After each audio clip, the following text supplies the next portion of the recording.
Class 10th exercise number 5.2 question number 18. The question is the sum of 4th and 8th terms of an AP is 24 and the sum of 6th and 10th terms is 44.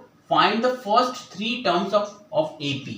तो question में कहा है कि एक AP के 4th और 8th term in दोनों का सम 24 है और फिर कहा कि इसके 6th और 10th टर्म का भी सम करें तो वो 44 होगा।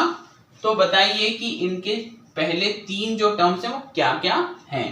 तो सॉल्यूशन में देखिए अकॉर्डिंग टू क्वेश्चन क्या दे रखा है हमको, 4th टर्म यानी A4 plus A8, 4th term 8th term in दोनों का सम कितना दे रखा है 24। ठीक है, दूसरी जो कंडीशन है उसमें क्या दे रखा है, जिसका 6th टर्म है यानी A6 और दूसरा A10, ये कितना दे रखा है 44। और आपको पता करना है इसके 4 टर्म्स, तो जो भी 4 टर्म्स होंगे इसके 4 टर्म्स, ठीक है, वो क्या हो जाएंगे A plus D, A plus 2D और A प्लस 3D। ठीक है, 4 टर्म असल में अगर आपके पास A और D होगा तो आप इसमें रखते जाएंगे और आपके जो 4 टर्म्स है वो निकल आएंगे। तो हम इनकी मदद से क्या करेंगे, पहले A और D निकालेंगे फिर इसमें रखेंगे तो हमारे जो 4 टर्म्स है वो आ जाएंगे। देखिए A4 को हम लिख सकते हैं A प्लस 3D, इसी तरह से A8 को लिख सकते हैं A प्लस 8 है तो यहाँ 7 एक कम करें तो 7D बराबर 24। ठीक है, फिर A प्लस A कितना हो गया 2A, 3D प्लस 7D हो गया 10D इक्वल टू 24। तो ये एक इक्वेशन बनेगी आपके पास, लीनियर इक्वेशन A और D के टर्म में। ठीक, इसी तरह से इसे सॉल्व करें तो देखिए A6 से तो ये लिखा जा सकता है A प्लस 5D और A10 है तो इसे लिख सकते हैं A plus 9D equal to 44। फिर देखिए A प्लस A हो गया 2A प्लस 5D और 9D, 5 और 9 हो गया 14D इज इक्वल टू 44। तो ये दूसरी इक्वेशन आ गई। ठीक है, तो ये जो 2 इक्वेशंस हैं इनको आपको पहले सॉल्व करना है और A और D की वैल्यू निकालनी। ठीक है, इसको तो मैं यहां लिख देता हूं, जो हमें 4 टर्म्स निकालने हैं। पहला है A, फिर है A प्लस D, फिर है A प्लस 2D, फिर है A प्लस 3D। ठीक है, ये हम निकालते रहेंगे। पहले हम एलिमिनेशन से क्या निकालते हैं, A और D निकालते हैं। तो solving equation first and equation second. ठीक है, हम लगा रहे हैं एलिमिनेशन।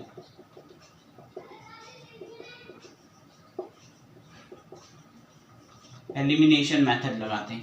तो देखिए पहला जो इक्वेशन है वो है 2A plus 10D equal to 24 और दूसरी जो इक्वेशन है वो है 2A plus 14D is equal to 44।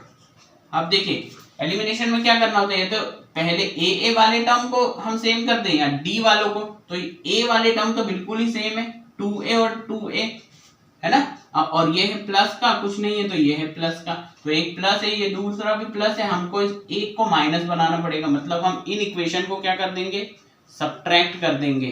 मान लो ये फर्स्ट इक्वेशन है हमारी, ये सेकंड है, तो हम फर्स्ट में से सेकंड को माइनस करते हैं।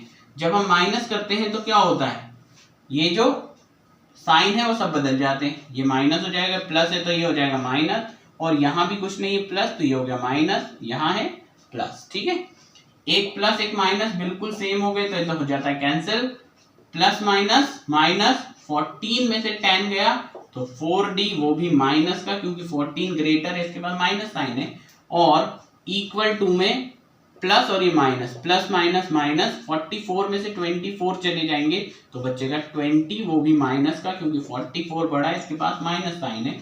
इसको नीचे कर दीजिए तो D बराबर -20 अपॉन और -4, माइनस से माइनस कैंसिल, 4 5 जा, तो D हमारा आ गया 5। तो D की वैल्यू आ गई अब a की वैल्यू निकालने के लिए क्या करेंगे, d की वैल्यू किसी भी एक इक्वेशन में रख दो। तो क्या कर रहे हैं हम, put value of d in suppose first equation में रखते हैं, and the first equation is 2a plus 10d equal to 24। ठीक है, अब देखिए d की वैल्यू तो आई है 5, तो यहां रख देंगे हम 5। ठीक है, तो ये जाएगा 2a प्लस 10 इंटू डी की वैल्यू जो आई है 5 equal to 24, and that's 2a plus 10 5 जा 50 इक्वल टू 24। 50 को अगर उधर भेज दिया जाए तो ये हो जाएगा 2a इज इक्वल टू 24, ये प्लस का उधर जाके माइनस का 50, सो 2a इज इक्वल टू, यहाँ कुछ नहीं, plus plus minus minus 50 minus 24, ये हो गया 26 माइनस का, क्योंकि 50 बड़ा है, ये नीचे जाएगा तो a बराबर माइनस 26 अपॉन 2, ये आया 13। सो a की वैल्यू आई माइनस 13। अब देखिए a भी आ गया, d भी आ गया। अब हमें ये चार टर्म्स बनाने हैं, तो a और d की वैल्यू रखते जाइए। a पहला टर्म a है, यानी ये तो हो गया माइनस का 13। दूसरा टर्म a प्लस d से बनेगा, तो पहले रखिए a की वैल्यू जो है, a की वैल्यू क्या है माइनस 13 प्लस, और d की वैल्यू जो है 5। ठीक है, इसे सॉल्व करेंगे तो क्या आ जाएगा, 13 माइनस 5 इज 8, वो भी माइनस का। फिर दूसरा इसमें रखें तो a है माइनस 13 प्लस 2 इंटू डी की वैल्यू जो है 5। ठीक है, तो ये कितना आ जाएगा, माइनस 13 प्लस 2 5 जा 10, 3 वो भी माइनस का, तो ये भी आ गया। और fourth term a plus 3d, इसमें अगर वैल्यू रखें तो a प्लस 3d में a की वैल्यू है माइनस 13 प्लस ये हो गया 3 इंटू, और d की वैल्यू जो है 5, तो ये आ गया हमारा माइनस 13 प्लस 3 5 जब 15, और इनको सॉल्व करेंगे तो ये आ जाता है प्लस का 2। तो ये हमारे चार टर्म्स है, 1 2 3 और 4। तो जो AP बन जाएगी, AP के चार टर्म्स होंगे, पहला माइनस 13, दूसरा होगा माइनस 8, तीसरा हो जाएगा माइनस 3, और चौथा होगा 2, इस तरह से। तो यही हमारा क्या है, आंसर है। होपफुली आपको ये समझ आया होगा। इसे लाइक कीजिए, शेयर कीजिए, and thank you very much for watching.